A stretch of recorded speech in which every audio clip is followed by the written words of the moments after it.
하나님께서는 죄의 속박에서부터 벗어나지 못하는 이 이스라엘 백성들을 구원하시기를 원하셨습니다. 비록 그들이 애굽의 종살이를 하면서 고통에서 구원하기로 작정하신 것은 이미 종살이하기 이전 오래전 아브라함으로부터 이미 예언이 된 일이었습니다. 이 종살이가 말이에요. 그러니까 하나님이 얼마나 그 지혜가 풍성하신지를 알 수가 있죠. 드디어 때가 되니까 이제 하나님께서는 그들을 구원하시겠다고 약속을 이행하셨습니다. 오늘 창세기 15장 13절 14절에 보시면 여호와께서 아브라함에게 이르시되, 벌써 오래전이잖아요. 너는 정령이 알라 너의 자손이 이방에서 객이되어 그들을 섬기겠고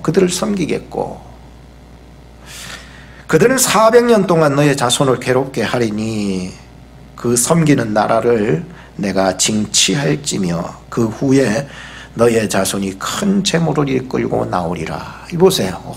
오래전부터 이미 아브라함으로부터 이 예언의 말씀이 있었던 거예요. 그 예언의 말씀이 드디어 지금 이 본문에서 나오는 이때의 그 죄의 속박과 종노릇에서부터 하나님이 때가 이르면 그들을 구원해 내시기로 작정하시고 이제 그 일을 하시는 것입니다.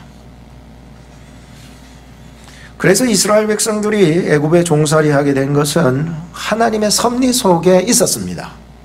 그렇지만 이런 종살이하고 고통당하고 괴롭힘을 당하는 것은 하나님의 섭리 속에 있었다 해도 그 기인된 것은 인간의 역사 속에 있었던 거예요. 좀 어려운 말 같아도. 다시 말하자면 죄에 대한 고통은 하나님이 주시고자 하시는 본래 뜻이 아니에요. 그들이 종노릇하고 막 400년의 그 억압받는 그러한 고통 속에 눌린 것은 하나님의 뜻이 아니에요. 하나님의 섭리에 있었어도 하나님의 뜻은 아니에요. 하나님의 원래의 뜻은 뭐냐? 본 뜻은 우리가 구원받고 행복하기를 원하는 것이 하나님의 뜻이에요.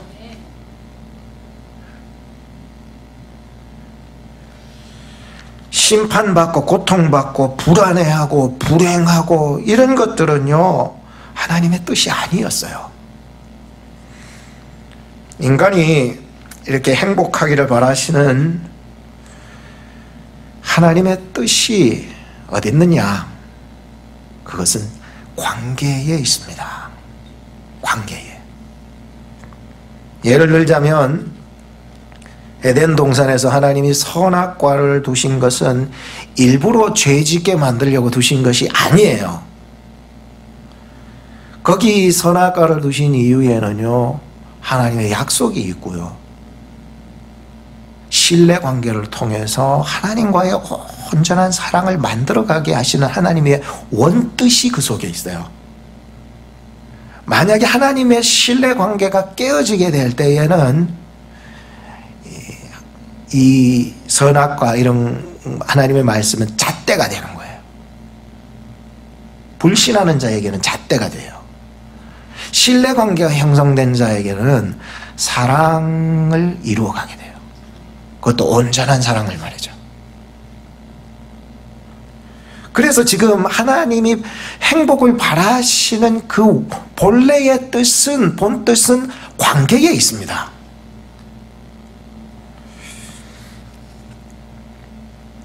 그래서 에덴에서 사귐과 교제와 친밀감 같은 이런 인격적인 관계를 이루시고자 하신 것이 하나님의 뜻이었어요. 그러니 그 인격적인 관계는 육체적인 관계를 말하는 것이 아니에요. 인간의 어떤 본능적인 관계를 말하는 것이 아니에요. 인간적인 어떤 동정이나 이런 것을 의미하진 않아요. 인격적인 관계는 인간적인, 이 세상 인간적인 관계를 말하지 않아요. 그건 좀 구분해야 되겠어요. 인간은 인격적인 교제의 기본이 되는 것이 무엇이냐? 그것은 신뢰입니다. 믿음이죠. 인격적인 관계를 이루기 위해서는 반드시 신뢰가 필요합니다. 하나님과의 관계에서 바로 그것을 우리에게 말씀했기 때문에 우리가 그리스도 안에서 인격적인 관계를 누리고 교회가 인격적인 공동체, 유기적인 즉 떨어질 수 없는 관계를 유지하기 위해서는 신뢰가 반드시 필요합니다. 이 신뢰라고 하는 것은 진실이지요. 진실. 신뢰라고 하는 것이 우리 공동체 안에서의 본질이고요. 이 신뢰야말로 영원한 관계를 생각하고 갖는 관계예요. 단순한 관계가 아니고 영원까지 내다보면서 가지는 관계. 이것이 바로 신뢰라는 거죠. 그런데 사탄은 자기를 믿게 하려고 엄청 유혹했습니다. 아담과 하와는 사탄의 꾀임에 빠져서 선악과를 먹어버리고 말았죠. 어떻게 됐습니까? 인격적 관계가 무너졌습니다. 즉 다시 말하자면 신뢰가 무너졌어요. 다시 말하자면 본질이 무너져 버렸어요. 알기는 아는데 관계는 맺는데 제대로 된 관계가 아니래요. 그렇게 된 거예요. 결국 신뢰가 무너지니까 하나님 앞에 서기가 두려워서 나무 뒤에 숨어 다니며 하나님을 회피하는 인생이 됩니다. 그때 하나님은요, 얼마나 그 지혜가 무궁하신지요. 이 모든 사건들이 하나님의 지혜 속에 있었던 거죠. 이것 때문에 있었다기보다는 이미 하나님이 이것을 초월하신 영원하신 지혜를 가지고 계셨기 때문이죠. 이 지혜는 우리의 지혜하고는 다르죠. 이런 영원하신 지혜와 계획으로 그는 짐승을 잡아 죽이시고 그 가죽 껍데기를 가지고서 옷을 지어 죄 지은 자들에게 입혀주시는 것이었습니다. 하나님의 본뜻이 무엇입니까? 이제 이해되셨으리라 생각합니다. 하나님의 마음은 이스라엘 백성들을 일부러 애굽에 400년을 살게 한 것이 아니었습니다. 왜? 그들이 점점 하나님을 잊어버리고 애굽에 들어가서 처음엔 굉장히 좋아서 하나님 잘 섬기고 하나님 따르고 하나님 위해서 살려고 무단 노력했을 것입니다. 그러나 400년이라는 시간이 그렇게 만만치가 않았네요. 우리가 미국 가서 이민 생활을 하면서 미국 가서 이제 하나님 잘 믿고 섬겨야 되겠다고, 한국에서 믿던 신앙보다 더 잘 믿어야 되겠다고. 왜? 한국은 좀 조그만한 나라지만 미국인 그에 비하면 굉장히 큰 나라인데 믿음도 큰 믿음을 주시옵소서 하는데 사실은요, 엄청나게 큰 애굽 땅에 살다 보니까 믿음이고 뭐고 다 팔아치워버려. 하나님을 점점 멀리하고요. 세상 것과 하나님 것을 바꿔버리고요. 드디어 이스라엘 백성들은 점점 하나님을 멀리하고 잊어버리고 애굽의 문물에 휩쓸려서 세상과 짝하다가 하나님과의 인격적 관계가 멀어져 버린 거예요. 본질이 상실된 거예요.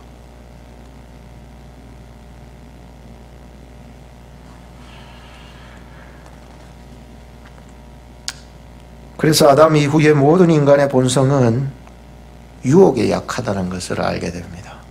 그리고 죄 짓는 것에 대해서는 왜 이렇게 빨리 흡수하는지요. 세상 것 가지고요, 자기의 하나님의 형상을 닮은 자기의 참모습을요 감추기에 급급합니다. 거짓된 나의 모습으로 살아가면서 말이죠. 오늘 우리는 하나님께 다시 집중합시다. 신앙의 기본을 회복합시다. 세상에 속한 사람들이요, 이 세상에 속한 사람들이요, 우리 하나님을 믿는 사람들을 보면서 너 세상 물정도 모르고 하나님이나 믿냐고, 세상은 얼마나 지금 급급하게 이렇게 변화하고 있는데 하나님이나 믿냐고. 여러분 결코 실망하지 마시기 바랍니다. 세상은 급급하게 변화할지라도 하나님은 영원히 변하시지 않는 진리이시기 때문이에요. 너무 고리탑탑하다, 왜 그런 거를 믿고 있냐라고 해도 실망하지 마세요. 고리탑탑한 것이 본질이에요. 희한하죠. 신앙생활하면서 여러 가지 프로그램들을 가지고 여러 가지 모양새를 가지고 신앙생활을 해도요, 기도만큼 본질이 없습니다. 하나님을 믿는 것 그 하나만, 열정만큼 본질이 없어요. 그것만이 우리에게 진리일 따름이지. 뭐 그딴 식으로 믿냐. 세상이 어떤 세상인데 해도요, 꿋꿋하게요 하나님 믿고요 기도하는 사람이 영광을 보게 될 줄로 믿습니다. 그 사람 영광이 진짜 영광이죠. 세상 것 가지고서 말이죠. 그럼 잠시 잠깐의 영광, 있다가 없어지는 안개와 같은 영광 말이죠. 피었다가 져버리는 풀 같은 그런 꽃과 같은 그런 인생이지만은,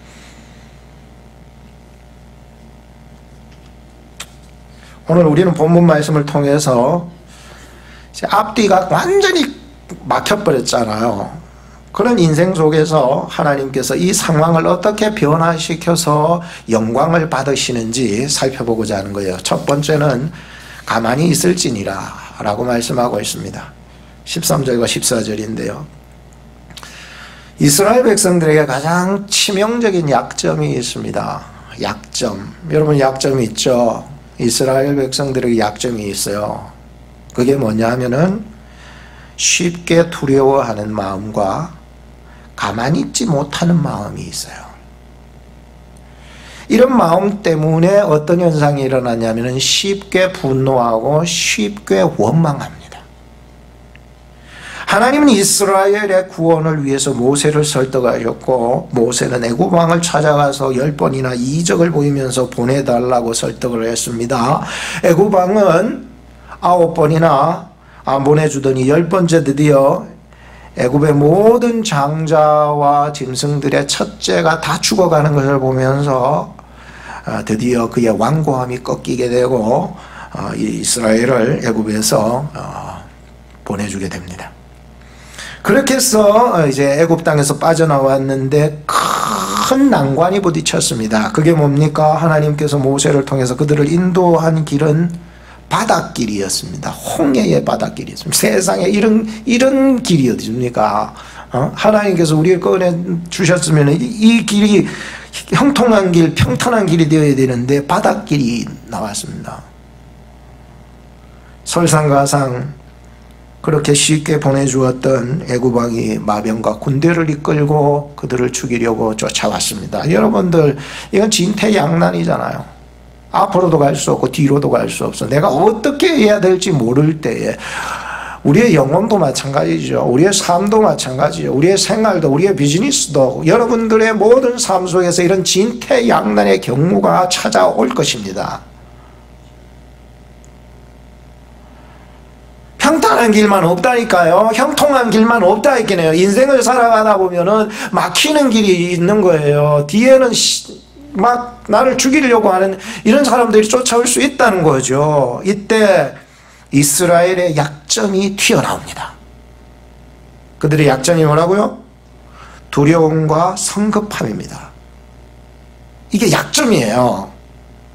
이 두려움과 성급함은 무엇으로 표출되지요? 분노와 원망으로 소리 지르게 합니다. 이럴 수 있냐고. 성경에는 이렇게 표현합니다. 심히 두려웠다. 하나님께 울부짖었다. 울부짖었다는 건 기도했다는 말이 아니고요. 소리 질렀던 거예요.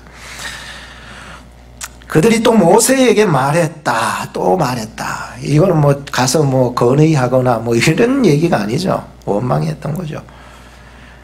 분노와 원망으로 똘똘 뭉친 성령의 인도함을 받지 못하는 그들의 악한 본성의 약점이 그대로 드러난 거예요.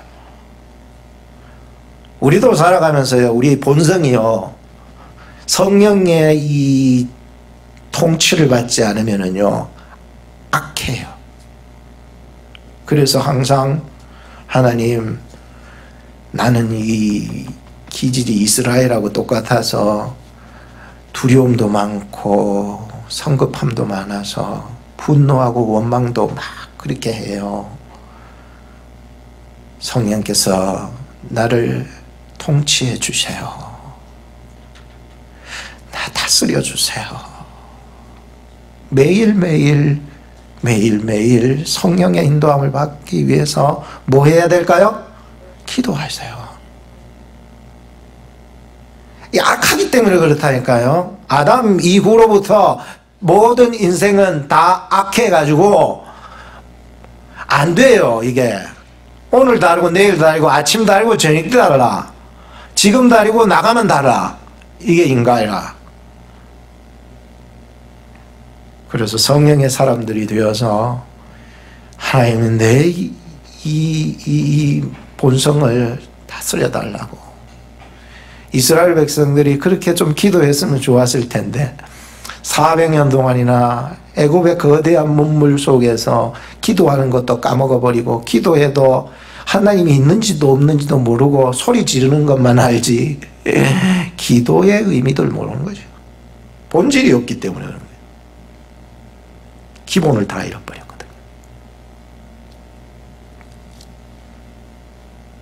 11, 12절에 정확하게 표현합니다. 애굽에 매장지가 없으므로 당신이 우리를 이끌어내어 이 광야에서 죽게 하느냐?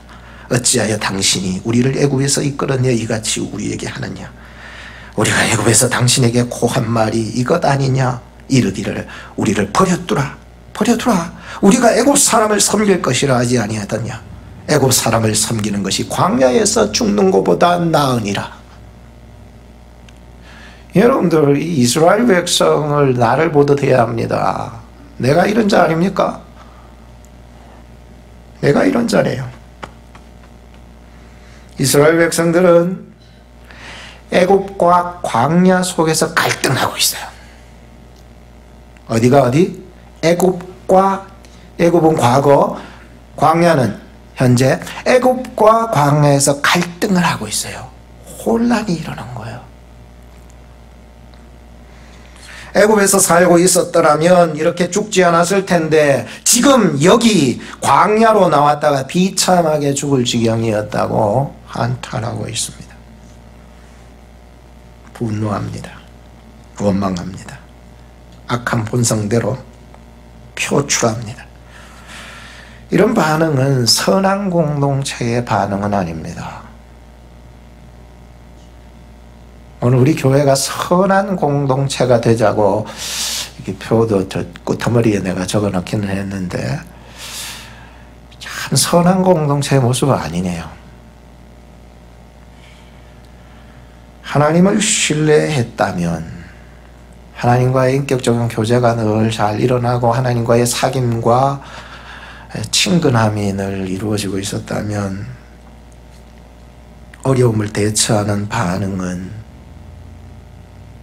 분노와 원망이 아니라 하나님을 기다리는 것이었을 것입니다. 하나님께서는 성령을 통하여 모세에게 말씀하셨을 것입니다. 그리고 모세는 지금 본문에서 이렇게 말합니다. 13절에 너희는 두려워 말고 가만히 서서. 참 어렵죠. 두려운데 두려워하지 말라고. 두려워하는 백성인데, 본성이 두려워하는 본성인데 두려워하지 말래요. 본성이 성급한 사람인데 가만히 있으라는 거예요. 여러분, 그거 쉬운 줄 아세요? 저도 뭔가를 하고 싶은데 가만히 있으라 그러면은요, 몸이 근질거려워서 가만히 있지를 못하겠어. 뭐라도 해야지. 그렇지 않아요? 그런데 말씀합니다. 너희는 두려워 말고 가만히 서서. 참 내공이 필요합니다. 경건의 훈련이 좀 되어야 되는 경지인 것 같아요. 여호와께서 오늘날 너희를 위하여 행하시는 구원을 보라. 참 이게요, 내가 하려는 것보다 하나님이 하시는 일이 있다는 거죠. 너희가 오늘 본 애굽 사람을 또다시는 영원히 보지 못하리라. 여호와께서 너희를 위하여 싸우시리니 너희는 가만히 있을지니라. 야, 참 가만히 있으라고 자꾸 얘기하시네요. 어제 장례식을 마치고 발인 예배 마치고 이제 식사하고 하간 예배로 이제 떠나야 되는데, 일단 발인 예배 마치고 식당으로 이제 가려고 차를 타고 이제 도로에 진입을 하려고 차선을 바꾸려는데, 어떤 차가 자기가 먼저 가려고 막 쌩 가더라고요. 그래서 내가 그 사람 보고 먼저 가라고 이렇게 손짓을 했습니다. 그리고 그 뒤를 따라서 이제 왼쪽 차선으로 붙여서 그 사람 뒤로 이제 섰습니다. 그리고는 이제 식당으로 가는 중에 이제 한참 후에 우리 강윤자 권사님께서 저에게 그렇게 말씀했습니다. 목사님, 만약 그렇게 손짓했다가 그만 사고가 나면 목사님이 교통 정리를 했기 때문에 목사님이 다 보상해 줘야 합니다. 그러더라고요. 참, 권사님, 나는 뭔가 빨리 교통 정리하고 싶은데 빨리 보낼 사람 보내고 빨리 나도 줄을 서서 왼쪽으로 가야 되는데 빨리 교통 정리하고 싶은데 그러면서 말이죠. 그럼 내가 손으로 수신호를 하지 않고 발로 수신호를 하면 어떻습니까? 그럼 안 보이지 않냐고. 그러니까 웃었는데요. 뭔가 내 속에서는 교통 정리하고 싶은 마음이 있잖아요. 내가 뭘 하고 싶은 것들이 많이 있다고요. 그런 얘기를 하면서 제 머리를 스쳐 지나가던 생각이 들렸습니다. 가만히 있어야 될 때도 있구나. 내가 교통 정리 안 해도 될 때가 있구나 말이죠. 이런 것이 말이죠, 저의 속에 있는 이스라엘의 그 성급함, 불안함이라고 생각합니다. 불안함, 성급함. 오늘 이스라엘 백성들은 두려워서 가만히 있을 수 없었지만 하나님은 두려워 말고 가만히 있으라고 말씀하십니다. 하나님이 오늘날 너희를 위해서 행하시는 구원, 너희를 위해서 싸우시는 것을 가만히 보고 있으라고 했던 것입니다. 왜? 구원은 내가 이루는 것이 아니라 하나님이 이루어서 나가시기 때문인 것입니다. 두 번째 우리가 말씀을 볼 것은 바다 가운데 육지로 행하리라고 했습니다. 바다 가운데 육지로 행하리라. 바다에 무슨 육지가 있습니까? 그런데 바다에 길을 여시는 하나님이시죠. 하나님의 영광을 보기 위해서 이스라엘 백성은 가만히만 있어야 되는 것은 아닙니다. 앞서서 이제 가만히 있으라고 했지만은 가만히만 있어서는 안 됩니다. 하나님이 가만히 있으라고 했으면 내가 죽도록 가만히 있어버려. 그거는 너무 극단적인 얘기고요. 행동하라는 명령이 떨어질 때까지는 기다렸다가 행동해야 할 때는 행동해야 하는 것이죠. 그때가 언제입니까? 그때가 있어요. 가만히 있어서만 되는 것이 아니라 행동해야 될 때가 있다고 얘기하고 있는 거예요. 그때가 언제입니까? 모세가 지팡이를 들고 손을 바다 위로 내밀 때, 그때 바다는 갈라지고 이스라엘 자손들이 건너야 할 그 바다 가운데 생겨난 육지 같은 길이 쫙 생겨났을 그때 말이죠. 그때 행동해야 됩니다. 아니, 바다가 갈라지고 육지가 생겼는데도 하나님이 가만히 있으라 그랬다고 해서 계속 가만히 있는 거, 그건 무지한 거예요. 바보예요. 얽매여 있지 마세요. 돌진할 때는 돌진해야 되고 뛰어야 될 때는 뛰어야 되는 거예요. 하나님이 길을 열어주셨는데 가만히 있으면 그것처럼 바보가 어디 있습니까? 하나님이 저와 여러분들에게 지혜를 주시기를 축복합니다.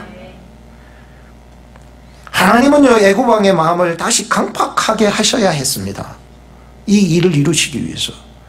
그때 그들은 강팍한 대로 이스라엘 백성을 쫓아오게 될 것이고, 이스라엘 백성이 바다를 다 건넌 후에 애굽 군대가 백성들을 뒤쫓아 바다 가운데 들어왔을 때 하나님은 바다를 들어서 영광을 받으시기를 원하셨어요.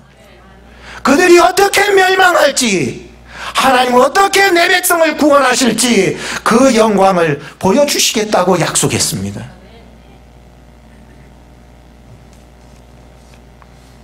주님 말씀하시면 내가 나아가리라.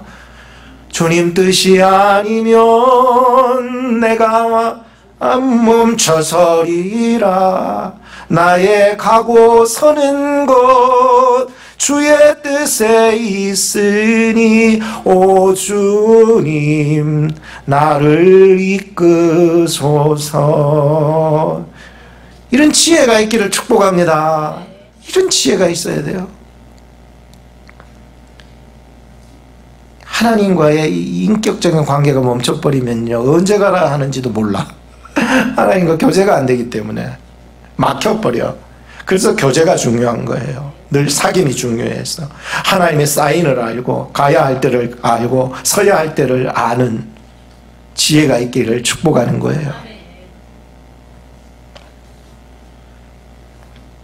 하나님은 홍해 기적과는 비교할 수 없는 기적을 준비했습니다.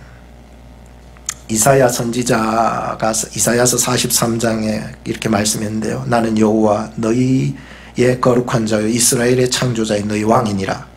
바다 가운데 길을 큰 물 가운데 첩경을 내고 병거와 말과 군대의 용사를 이끌어내어서 그들로 일시에 엎드려져 일어나지 못하고 소멸하기를 꺼져가는 등불 같게 한 나 여호와가 말하노라.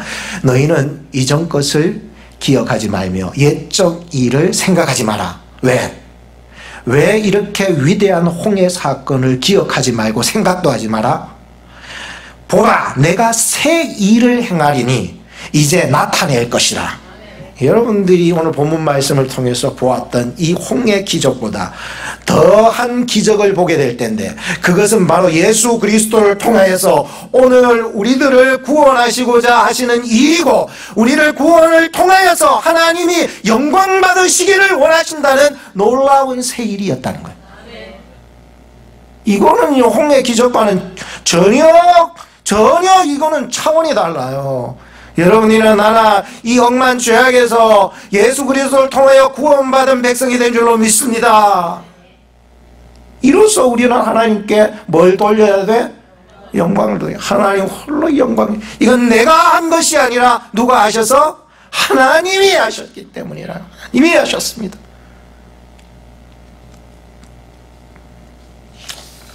세 번째는 흑암과 광명이 있어 밤새도록 저 편이 이 편에 가까이 못하였더라. 19절에서 20절 말씀인데요. 이스라엘 백성들은 참 하나님의 철저한 보호가 없었으면 살아갈 수 없었습니다. 죽일 듯이 달려들던 애국 군대를 단숨에 제압하셨고요.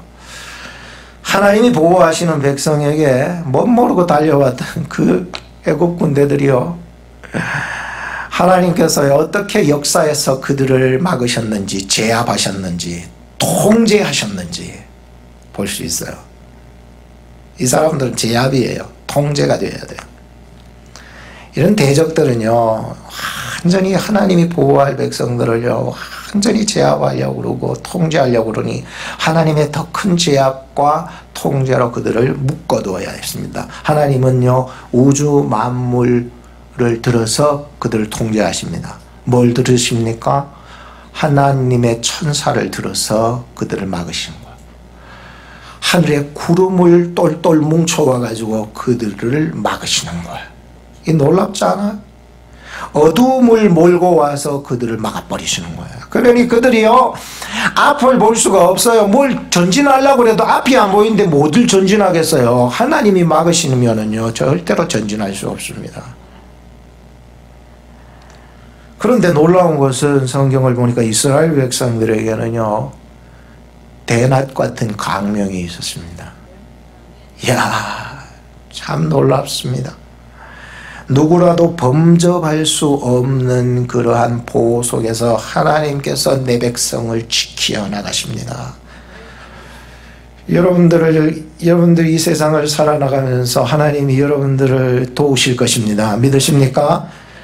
하나님이 여러분들을 지켜주실 것입니다. 눈동자처럼 지키시면서 이 세상의 모든 자연 만물을 통하여서 나를 지켜나가시는 하나님을 여러분들 경험해 나가셔야 되는 거예요. 그러기 위해서는 반드시 우리가 경건의 훈련이 없어서는 깨닫지 못해요. 이것은 내가 한 것이다 생각하기 때문에. 여러분들이 이 자리에 온 것은 하나님이 지켜주시고 도와주심을 믿으십니까? 하나님이 도와주셨어요. 하나님이 지켜주셨잖아요. 성경에 보면은요, 하나님께서 하나님의 백성을 철저하게 구원하시는 것을 경험하게 하십니다. 사무엘 때도 블레셋이 찾아와가지고요, 그때 막 회개 운동이 일어나고 막 하나님께 예배드리고 제사드리고 말이죠, 기도회가 일어나고 막 그 미스바 회개 운동 아닙니까, 그죠? 그때 그 예배 속에서 블레셋이 이때다 싶어가지고 군대 몰고 들어왔을 때에 하나님이 가만히 있었습니까? 아닙니다. 하나님은요, 내 백성이 기도하는 자리, 예배하는 자리에 있을 때, 하나님을 찾고 구하는 자리에 있을 때 결코 어떤 세력도 해할 수 없게끔 완전히 철통 같은 방해복을 쳐가지고는요, 지켜주시는 하나님이세요. 갑자기요, 하늘에서요, 천둥이요, 막 성경에는 우레라고 했는데 얼마나 큰 우레였으면은 저들이요 깜짝 놀라가지고 패할 정도로 그런 우레였을까요? 그죠? 엄청났을 거예요. 엄청난 우레 소리가 그들의 귓전으로 그들의 마음을 완전히 녹여버렸을 거야. 그러니 벌벌 떨면서 자기들이 어떻게 해야 될지 몰라서 완전히 패전하고 말았던 것이 기억하죠. 하나님이 도우시니. 또한 엘리야 때는 어떻습니까? 엘리야 한 사람 잡으려고요, 아람 군대들이요, 이 동서남북 사방 팔방 완전히 그렇게 메꾸어졌을 때에 이 참 하나님께서는요, 그 뒤에 있는 불말과 불병거를 보게 하시는 거예요. 지키시는 거예요. 그의 종 보고 네 눈을 열어서 좀 보라고. 우리를 지키는 하나님이 불말과 불병거, 저기 있는 아람 군대보다 더 많은 군대가 우리를 호위하고 있느니라. 너 보이느냐? 하나님이 어떤 하나님이십니까? 그렇게 쳐들어왔던 그 아람 군대에 눈을 다 멀게 만들어 버렸습니다. 보이지 않게 만들어 버렸습니다. 어디 가야 될지, 어디가 길인지도 모르고. 시편 50편 15절 말씀에 보면은 환난 날에 나를 부르라, 내가 너를 건지리니 너가 나를 영화롭게 하리라. 이 영화라고 하는 것이 영광 아닙니까? 세번역에는 이렇게 기록합니다. 재난의 날에 나를 불러라, 내가 너를 구하여 줄 것이요 너는 나에게 영광을 돌리게 될 것이다. 이렇게 되어 있어요. 참, 내가 기도를 하기 때문에 영광을 경험하는 것은 아니에요. 하나님의 사자, 성령 하나님의 인도하심을 따르는 기도야말로 영광을 이루는 기도를 만들어서 하나님께 영광을 돌리게 하는 것이지요. 좀 어렵나요? 무작정 기도하지 말라는 얘기인 것 같네요, 제가. 그건 소리일 뿐이잖아요. 과연 내 기도 속에 진실함이 있는지, 하나님과의 참된 교제가 이루어지는지 보라는 거죠. 기도는 하나님을 신뢰하는 것입니다. 매일매일 하나님께 돌아오는 것입니다. 하나님 품속에 쏙 들어 안기는 것이에요. 그래서 저는 이렇게 기도합니다. 하나님, 저는 감당할 수 없사오니 주여 감당하여 주시고, 저는 싸울 수 없을 만큼 지쳤으니 주여 대신해서 싸워주시고, 주여 저는 해결할 지혜가 없사오니 해결해 주시옵소서. 그러면 하나님께서 천지 만물을 들어서 우리가 알지 못하는 비밀 공작을 시작하십니다. 하나님의 사자와 하늘의 구름과 어둠을 들어서 나에게 닥쳐온 그 환난과 상대를 지압해 주시고 보존해 주시는 거예요, 저를.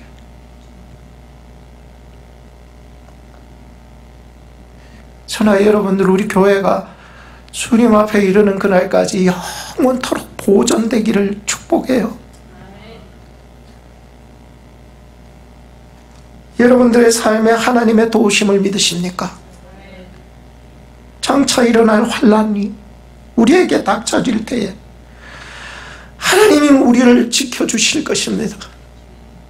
인생의 홍해를 건너 하나님의 영광을 보기 위해 우리는 하나님을 신뢰해야 하고 순종해야 하고 무시로 때때마다 숨 쉴 때마다 기도로 준비해 나가야 할 것입니다. 결론을 짓겠습니다. 하나님의 말씀에 순종하는 자는 반드시 구원을 경험하게 됩니다. 끝까지 하나님을 불신하고 모세를 거역했다면 이스라엘 백성들은 홍해를 건너지 못했던 것을 우리는 봅니다. 지난 과거지사 우리들도 두려움과 성급함과 분노와 원망으로 살았다면 이제는 하나님께서 택한 자녀를 철저하게 보호하시고 지키심을 신뢰하면서 홍해를 건널 준비를 하셔야 합니다. 행동할 준비를 하셔야죠. 하나님이 여러분들을 도우실 것입니다. 길을 열어주실 것입니다. 여러분들의 인생에 하나님의 영광을 보게 되기를 주님의 이름으로 축복합니다. 기도하겠습니다. 죄악의 종살이에서 자유하게 하신 하나님의 은혜와 사랑에 감사를 드립니다. 지혜를 주셔서 가만히 있어야 할 때와 행동해야 할 때를 깨닫게 하시고 성령 안에서 무시로 기도함으로 하나님의 선한 뜻을 이루어 영광을 볼 수 있는 저희 교회가 될 수 있도록 인도하여 주시옵소서. 예수님의 이름으로 기도하옵나이다. 아멘.